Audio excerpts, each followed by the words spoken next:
Magandang tanghali po sa inyong lahat. Andito naman po ang inyong Mama Els na magriripat ng aking nabiling si Dark Lord. Comment po kung tama po yung pangalan ko dito na si Dark Lord nga ito. Kasi nabili ko po ito doon sa matanda, Dark Lord daw. Ay wala po akong kaalam-alam sa mga halaman, kaya pa-comment na lang po. Ito po, na-disinfect ko na tong aking pagputol. Ngayon ho, atin nang puputulin yung ating halaman na si Dark Lord. Dito ba?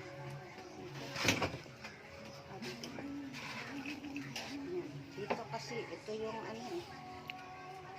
Ito yung may ugat siya, oh. May trailing na po. Oh. Ay. Okay, naputol na po natin. Siyang mga roots, oh. Malip. Kilala ito. Ngayon, lalagyan po natin siya ng para ito po siya. Ang aking gumagawa ako.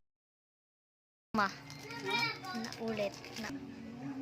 Lalagyan po natin na agua-oxinosa. Ating halaman para hindi po siya ma-infected.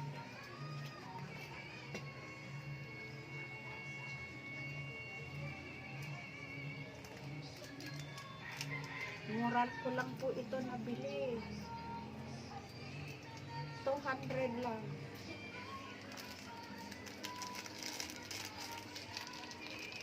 Tignan mo ma, parang may dugo na.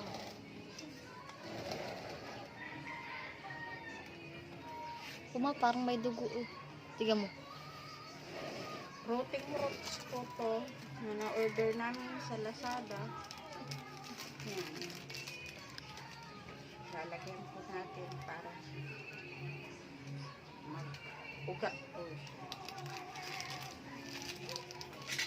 Ito rin po, lalagyan po natin para hindi siya magulo.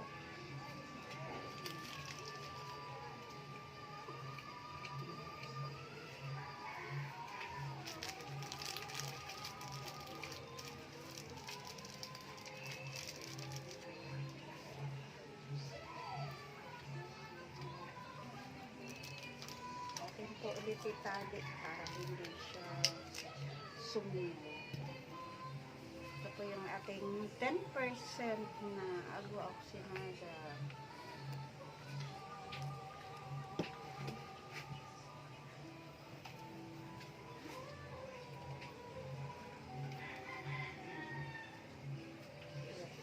Napakainit. Ganda po natin yung lupa.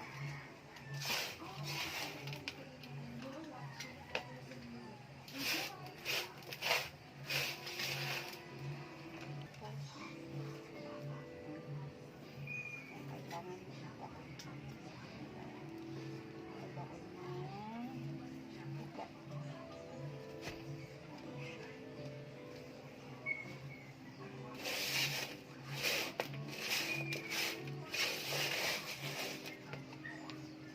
Meron din po itong halong uling.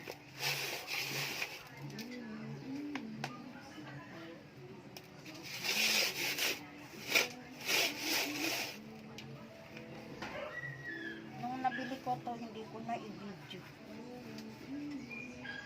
Sabi ko pag puputulin ko, baka ako na-video.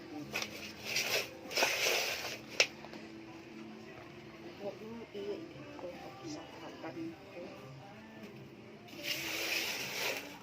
Pero tutok ko doon sa nilalagyan mo ng tanim. Tanim lang.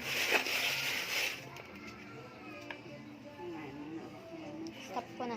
Pang-repack. Yan po ay si red ko, ay si green Congo. Mataas na rin po siya.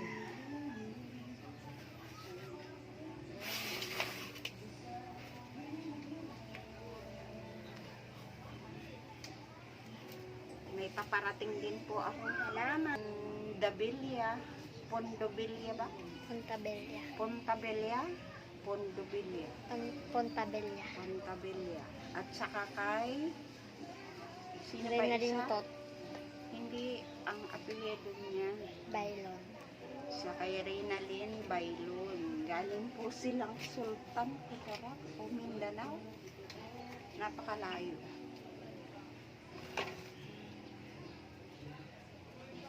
May mga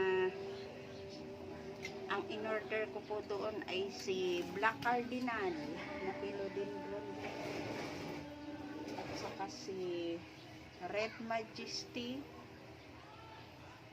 coming soon po si Diligan kasi yung lupa niya basang-basa kasi umuulan po. Bagong panin. Ito muna.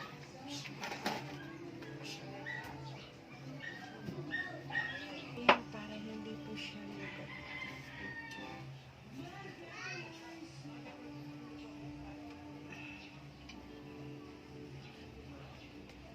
kasi pag magalaw-galaw po siya ay maaaring mamatay po ang ating halaman. Kaya yan, tatalian natin.